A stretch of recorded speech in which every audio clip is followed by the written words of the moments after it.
L'agricoltura è strategica per la nostra economia, quindi sosteniamola. Ben vengano queste iniziative di Confagricoltura che ACE Veneto sostiene. Ordiniamo i prodotti e facciamoli recapitare a casa. Così ho fatto da Borgoluce una tenuta di 1000 ettari con produzione di vino, di carne, di affettati, di latticini, con i suoi bellissimi allevamenti, nonché anche di miele e di noci. Mi sono fatto recapitare un bel vino rosso, un ottimo vino rosso, un taglio bordolese. Vi chiederete taglio, cosa significa taglio?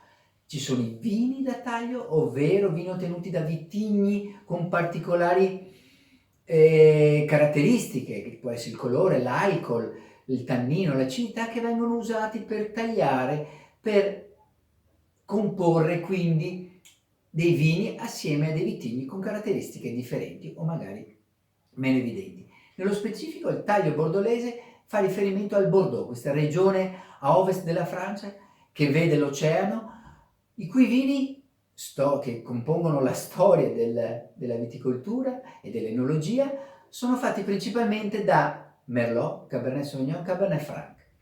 Vitigni che troviamo anche noi ben presenti nel Veneto e nel Trevigiano. Infatti,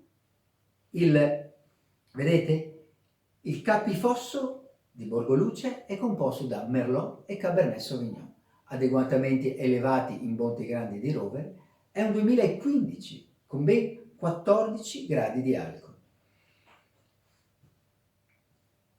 Si presenta rosso, un bel rosso rubino già con sfumature leggermente granate, leggera trasparenza, è assolutamente invitante. Profumi che uniscono il Merlot e il Cabernet, un gran fruttato con leggere note di speziatura, peppate. L'affinamento in legno è presente ma non sovrasta quelle che sono le note fruttate.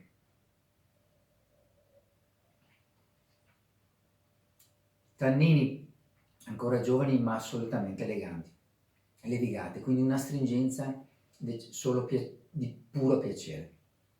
Persistenza fruttata, speziata, molto importante. Con cosa li abbino? Beh, mi sono preparato, come vedete, questo meraviglioso panino con la soppressa che vado ora a degustare qui in giardino, brindando la vostra. Prosit.